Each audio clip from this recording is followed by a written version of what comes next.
The Arizona housing market and the buyer's market, well, that was short lived. And we are in a full blown seller's market once again. And we're going to look at these numbers, what that means for the future, and will a buyer's market return? How long will we be in these numbers, and what is contributing to this seller's market, despite what you may hear in the big media? Welcome back to the channel. It's Rich Brecklin, your Arizona real estate agent. Like always, thanks so much for watching. And if you're looking to buy or sell here, please reach out. All my contact info is below. But looking here at one of the main factors contributing to this seller's market is supply. Supply and demand has a lot to do with what is going on. Yes, we know rates have risen from where they were, but just the lack of supply. We're under 2 months of inventory right now. Now, I know a lot of people, when you're comparing and contrasting your data, you're looking at 2022, 2021 of where the housing market, quote unquote, fell from to where we are now. And we'll get to that in a second. But let's look at 2019. Look at where we were in 2019 at this time. We were slightly more inventory. 2018, we were actually slightly above, and then that rose. Same with 2019. Now we go into 2022, and you can see where we were then. And then it rose, really in a strong correlation with rates rose. That makes sense. And that is where a lot of people are getting their info from. And what they're thinking is, oh, well, rates rose. Surely the housing market will follow suit and will completely bottom out and crash. Well, that is not what we're seeing. And so right now, with under 2 months of inventory, yeah, it was really crazy back then. Well, it is still a seller's market now, just not to the level of what it was then. So let me ask you, if you think prices are going to fall, how are they going to fall? With so many homeowners not putting their homes on the market because of where home price or where rates are, why would they trade in that low rate, that low payment, to go pick up a higher house payment, because home prices have risen and they're continuing to rise, and a higher interest rate? So that alone right there is keeping home inventory from going to where it needs to be to get to that balanced market. And look right here. So this is how many active single family detached homes we have: 10,553. Now, if you've watched my recent videos, you've seen a trend that number has continued to fall, and it doesn't look like it's going to change anytime soon. Most housing markets do have some seasonality, and Arizona is no different, but it's not to the same level of seasonality that most markets have. A lot of people do traditionally list their home at this time. However, I don't think we're not going to see that rush of inventory to offset where we already are in low inventory. So where are these listings going to come from?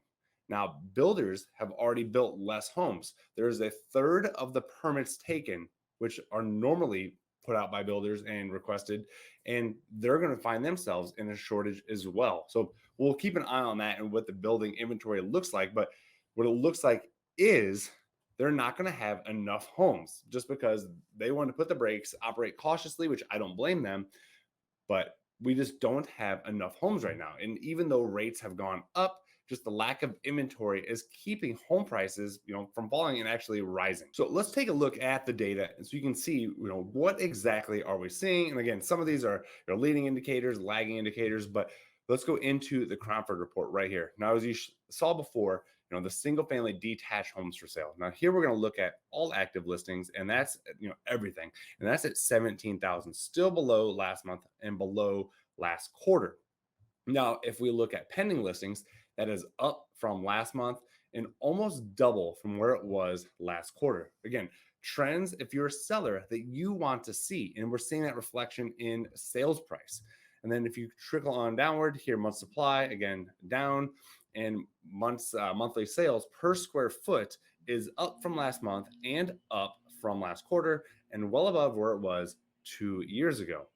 And then one of my favorite metrics to pay attention to is the listing success rate. So nearing 80% once again, and we've been holding steady in the upper 70% range, above 75%. Haven't quite hit 80 yet as a whole in the market, but 65% is normal and balanced. So we're above that. So if you're a seller in today's market thinking about selling, that is a good number for you to see.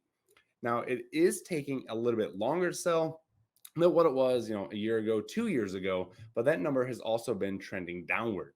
So again, there's some things to go on with selling your home, and people have to have, the right thought process going through this. Now, expired listings are down. Like you see, listing success rate is up. And why aren't homes selling? So I was contacted this week twice by people who did not sell their homes, were unsuccessful. And what I explained to them is, well, they think it's a bad market. And I show them the data. I'm like, it absolutely isn't a bad market. My other sellers and clients are taking full advantage of this market, getting their homes sold and homes sold quickly with multiple offers still today. But what they fail to realize is you still have to price your home right. You have to price your home where it needs to be in today's market. You can't just think, oh, well, I want this, so I'm going to get this. That's not how it works. Yes, we are in a seller's market. It is a good market for sellers, but it is not where it was a year, 2 years ago, where any price will get it done. We don't have a lot of homes right now, but we have more than we did a year ago. So you have to price it right. And I refused to take those listings on because the sellers did not, even though they say they wanted my honesty, when I was honest with them, they did not want to hear it. So what's going to happen is they're going to list high, because this one particular seller said he wanted to raise the price. I'm like, well, that doesn't make sense. You think it was the low price that filled your home to sell? And it's not always price, but in this case, it was both cases. So I told them, here's where your home needs to be if you want to sell. Otherwise, you're just going to be another home sitting on the market, collecting days, and eventually chasing the market and not sell. And you're going to sell for less money over time. However, some people refuse to listen. And, my best wishes to them, but I'm not the guy for you. I'm going to be honest with you and show you exactly what you need to do to sell your home. That is why I've been successful with my clients in getting their home sold. For example, I just listed a home, and I listed one in the same neighborhood in the fall, and it was a little bit different of a market. It was more of a buyer's market then. We had way more homes than we do now, and buyers were a lot more uncertain. Well, this particular home, we priced it where we needed to. We had over 40 showings, multiple offers, and in less than a week, it was sold. So again, they listened, they trust me. We had data to back it up. We had, real life boots on the ground. Here's what is happening. Here's what's taken to get it done. So if you're a seller, think about that. Don't just get your emotions involved. I know it's hard to do, but you need to be, proactive in this market so you're not just sitting. But as I digress and we continue on, your average monthly sales price again is 540, down slightly from where it was a week or two ago, but still trending upward from last month and last quarter. I mean, a pretty substantial jump.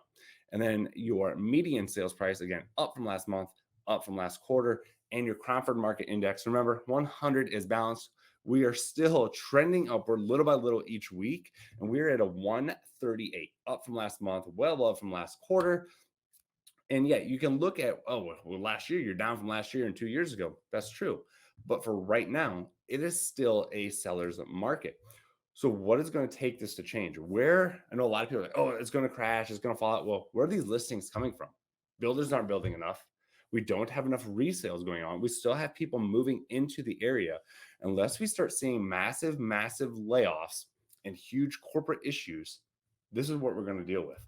And I don't see that happening, at least not right now. Now, again, some of these economic changes, the housing market is the last to feel it, and it just takes a while. But for right now, if you're expecting this to be a buyer's market, don't forget to shut the lights off when you leave. That is not what we're seeing. So if you're looking to sell in this market, let me know. I'll put together a plan that works for you, at least let you, see what are your best options. And then when I say seller's market, it is not that type of FOMO market that we had a year and a half ago. So we are still seeing some sellers concessions, albeit it's dropped slightly, but still above 40%. So for buyers out there, don't get discouraged. However, don't think, a home that gets listed today at 500, you're going to come in at 400 because you think it is a buyer's market. That is not the case. Again, it is a case by case basis, but you have to know going into this that it is a very strong market for sellers, and there are still people transacting every day, despite what you may see on CNBC, all the major news networks, and people still want to move here. Businesses are still coming here. So if you're looking to make a move here, or sell your home that you already own here, please let me know. My team and I would love to take care of you.